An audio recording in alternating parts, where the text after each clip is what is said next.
What is one of the most common reasons young players stop playing cricket?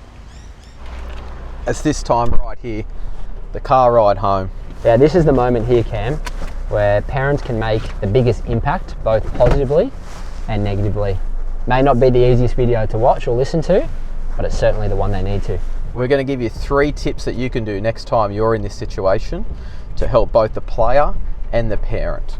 Number 1, stop worrying about the outcome and focus on the process. So many parents will talk about wickets, runs, results as the first thing that they sort of touch base on when the athlete gets in the car. I think creating space for some silence, waiting for them to initiate, is the first hack that parents can use to connect with their athlete. We encourage parents to not be the definer of the player's success, instead asking questions to encourage players to figure out what a successful day looks like for them. What kind of open-ended questions are you encouraging parents to ask their athlete? Yes, questions like, what went well today? What did you enjoy? Who did you notice had success today? All of these questions that are encouraging the player to give the answer rather than you putting your thoughts onto their player's performance. Yeah, and I think it's important too, Cam, that when parents do praise their athletes, that it's based off effort and it's based off commitment or their processes, certainly not their results.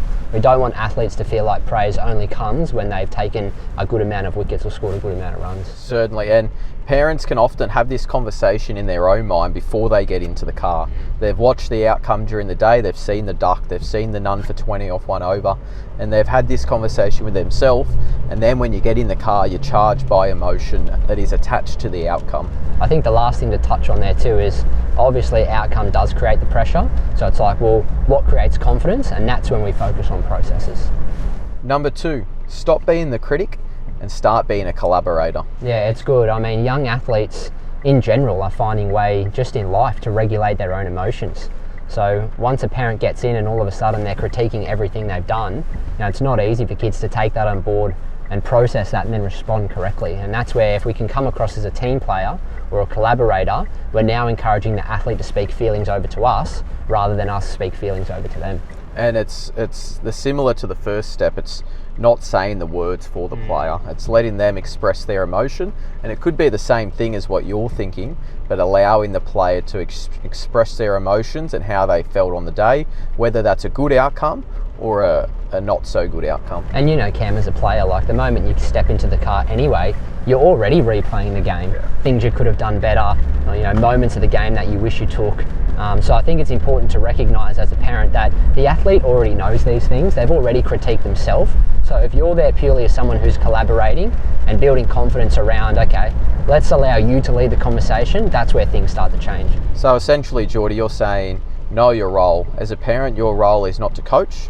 Your parent's role is to be there as a supporter, encourage positive things, understand what the player's going through and let the coach coach. Yeah. And understand that there's not just one coach in this situation.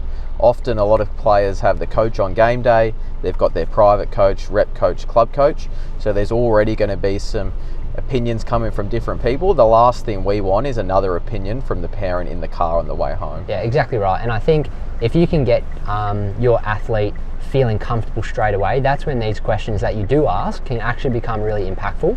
And I would start positively saying things like, what are you proud of in today's game? What worked well for you today? And then once you start to focus on the positive things, that's maybe when you might ask a question like, okay, well, what are you going to be working on at training this week? What's something that you might set up in your athlete diary that you're going to focus on when you get down to training on Tuesday or Thursday?